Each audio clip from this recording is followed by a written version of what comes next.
మరి హౌసింగ్ కొత్తగా శాంక్షన్స్ కావాలని చెప్పేసి ప్రజల నుంచి డిమాండ్ ఉన్న విషయం తమరందరికి కూడా తెలిసిందే. ఇప్పటికే అర్బన్ ఏరియాలో కొత్త ఇల్లు శాంక్షన్ చేయడం ప్రారంభించాం. దాదాపు 50,000 ఇల్లుని ఇప్పటికే శాంక్షన్ చేశాం. ఇంకా ఉన్నా కూడా, ఇంకా రిక్వైర్మెంట్ ఉన్నా కూడా అర్బన్ ఏరియాస్ లో ఇల్లు ఇస్తానికి ప్రభుత్వం సిద్ధంగా ఉందని చెప్పేసి నేను మనవి చేస్తాను. కారణం ఏంటంటే కొంత సాంకేతిక కారణాలు కానివ్వండి, కేంద్ర ప్రభుత్వ ఆలోచనలో మార్పు మూలంగా కానివ్వండి, ఇది కొంత ఆలస్యం జరిగింది. ఎందుకంటే ఇప్పటి వరకు మన రాష్ట్రంలో 80% ప్రాంతం అర్బన్ ఏరియాలో ఉండేది. అర్బన్ డెవలప్మెంట్ అథారిటీస్ గా కానివ్వండి, లేకపోతే అర్బన్ యూటిలిటీస్ గానీ ఉండేది. సో ఇప్పుడు కేంద్ర ప్రభుత్వం తీసుకున్న నిర్ణయం ఏంటంటే అర్బన్ డెవలప్మెంట్ అథారిటీస్ లో ఉన్న విలేజెస్ ని మేము అర్బన్ కింద శాంక్షన్ చేయలేము, అవి గ్రామీణ రూరల్ హౌసింగ్ కిందే మేము ఇస్తామని చెప్పేసి వాళ్ళు నిర్ణయం తీసుకుంటాం మూలంగా కేంద్ర ప్రభుత్వాన్ని కన్విన్స్ చేస్తానికి ప్రయత్నం చేశాం. కానీ అది దేశవ్యాప్తమైన పాలసీ కాబట్టి వాళ్ళు కేవలం ఏదైతే మున్సిపల్ ఏరియాస్ ఉన్నాయో అర్బన్ యూటిలిటీస్ అక్కడే అర్బన్ ఏరియాస్ ఇస్తారు. మా అయితే సిఆర్డిఏ,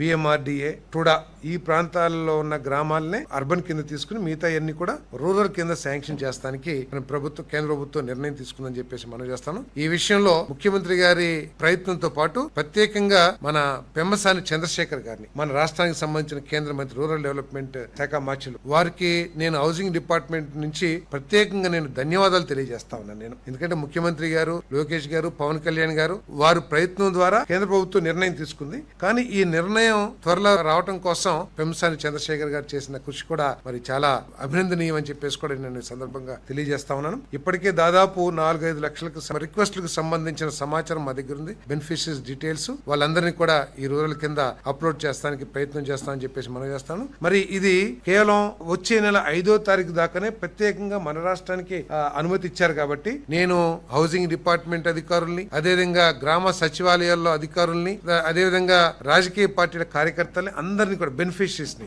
అందరినీ నేను కోరుకునేది ఏమిటంటే వెంటనే ఎవరికైతే ఇల్లు అవసరం ఉందో వాళ్ళందరూ కూడా ఆన్లైన్ ద్వారా వాళ్ళు అప్లై చేసుకోవాలని చెప్పేసి నేను కోరుతా ఉన్నాను. వాళ్ళందరికీ కూడా 5th తర్వాత శాంక్షన్స్ ఇవ్వటం జరుగుతుందని చెప్పేసి కూడా నేను ఈ సందర్భంగా నేను తెలియజేస్తాను.